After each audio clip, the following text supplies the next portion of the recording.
कधीच नाही चुकणार तुमचे फेवरेट टीव्ही शोज झी5 सोबत, तेही एकदम फ्री। काय सिरियस नाही, आम्हाला कळतं आमच्या शरीराबद्दल, आम्ही एकदम फिट आहे। डॉक्टर, आता प्लीज तुम्ही गप्प राहू नका, तुम्ही बोला। दुर्गेश्वरीने तुम्हाला अर्जंट बोलावून घेतलं ना, म्हणून तुम्ही एवढी धावपळ करत आलात ना इथे। हा, धावत आलात तुम्ही, मी बघितलं तुम्हाला। तुम्ही आल्यानंतर बीपी चेक केलं ना? हो, बीपी तर चेक केलाय मी। मग काय काय बीपी आहे तिचं?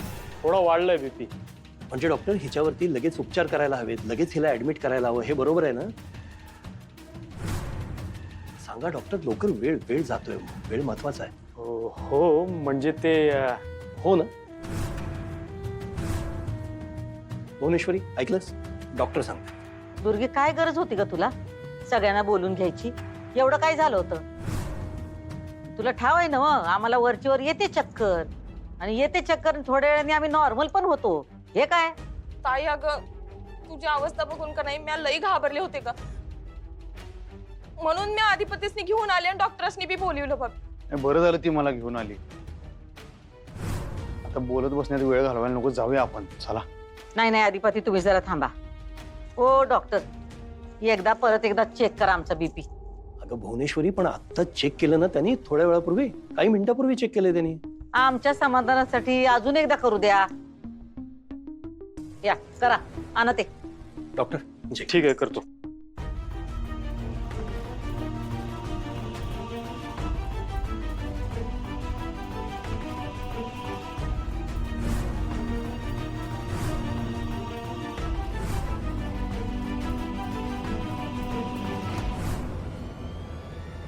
बीपी नॉर्मल आहे आता।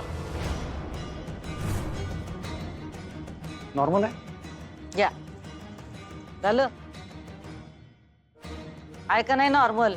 अधिपती, अहो मोठे मालक, बघा। दुर्गे, तू पण बघ, आमचं बीपी काही वाढलेलं नाही। डॉक्टर, तुम्ही पण एकदा बघा नीट। काय काय डॉक्टर, बघितलं ना? हो, नॉर्मल आहे बीपी। हा, मगाशी कशाला सांगितलं तो वाढलंय म्हणून? हे डोळे आहेत की भोक? आणि दुर्गे, तुला काय सांगितलं होतं? सगळ्यांना बोलून आणायची काही गरज नाही म्हणून नको ते करत बसते। काय धाड भरलेली नाही आम्हाला, आम्ही एकदम ठणठणीत आहे, आणि जे ठरलंय तसंच होणार आहे, ध्यानात ठेवा। पण ऐका माझं, मी काय म्हणतो, एकदा दवाखान्यात जाऊन येऊया, चला।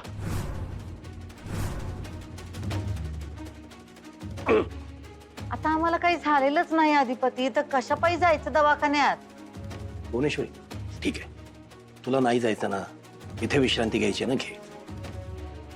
शेवटी काय, तुझी तब्येत बरी असण्याशी आम्हाला मतलब। पण भुवनेश्वरी, मला खूप कौतुक वाटलं तुझं। म्हणजे लग्न करण्यासाठी तू इतकी उत्सुक आहेस, इतकी आतुर आहेस, की तुझं वाढलेलं बीपी असं 4.5 मिनिटात सरकन खाली आलं डोळ्यासमोर बघता बघता। बरं झालं, काय देवाची कृपा आहे आपल्यावर। काळजी घे।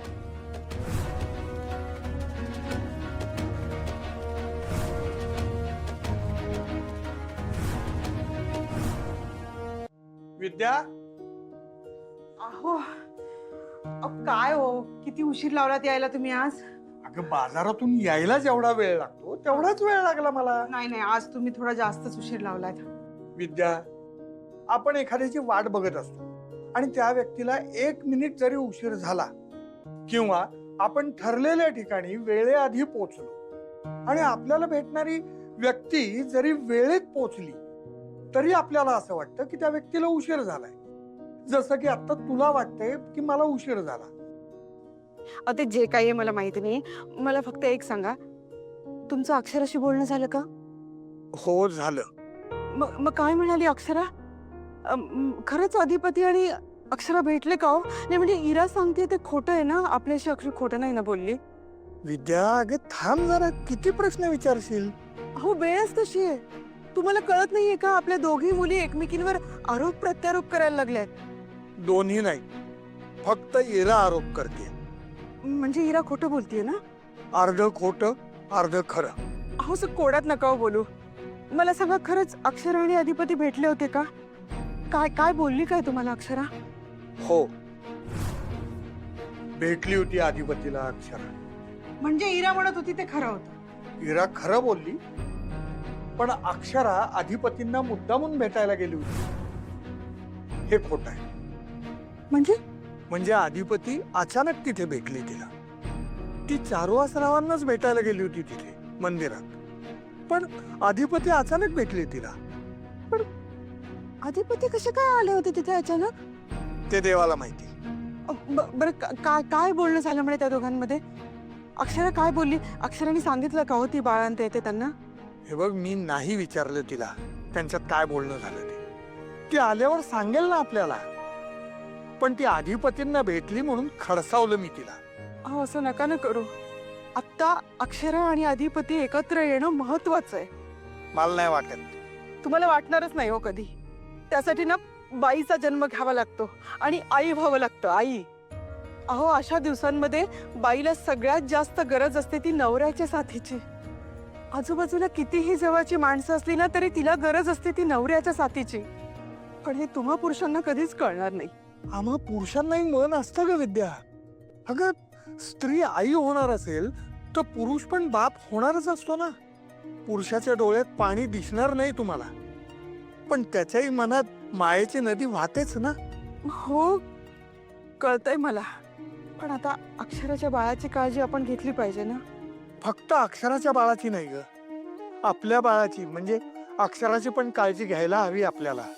अगं, पिरूच म्हणाली होती ना आपल्याला की भुवनेश्वरी मॅडम अक्षराच्या जीवावर उठल्यात म्हणून मला वाटतं की तिने त्या घराची पायरी चढू नये, त्या माणसांना भेटू नये. यात माझं काय चुकतं? नाही, तुमचं काही चुकतं असं म्हणतच नाही हो मी, पण अक्षराच्या मनाचाही विचार केला पाहिजे ना आपण. तिच्या मनाचा विचार करतोय ना, म्हणूनच तिला एका गोष्टीची परवानगी दिली आहे मी. कोणत्या? अधिपतीचं आणि तिचं नातं दुरुस्त करायला मी तिला 10 दिवसाचा वेळ दिलेला आहे. तिनेच मला सांगितलं की येणाऱ्या 10 दिवसात अधिपतीचं आणि तिचं नातं ती पूर्ववत करेल. नाहीतर काय?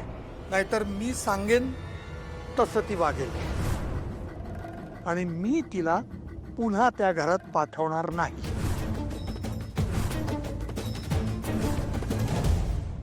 डॉक्टर, तुम्ही इथं कशाला उभे झालं ना? निघा आता. दुर्गे, हा बघ त्यांचं काय फीच. वय ताई. ठीक आहे, तुम्ही काळजी घ्या तुमची, आणि काही वाटलंच तर मला फोन करा. या आता. नक्की नॉर्मल आहे ना हो बीपी?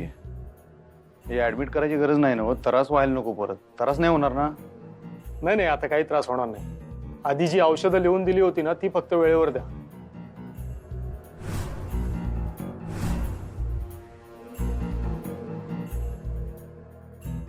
तुम्ही आराम करा. हा, बरं वाटेल. मी ते काय गोळ्या बिळ्या म्हणतात ते घेऊन येतो. तू थांब आईसाहेबांसंग. वय. चला.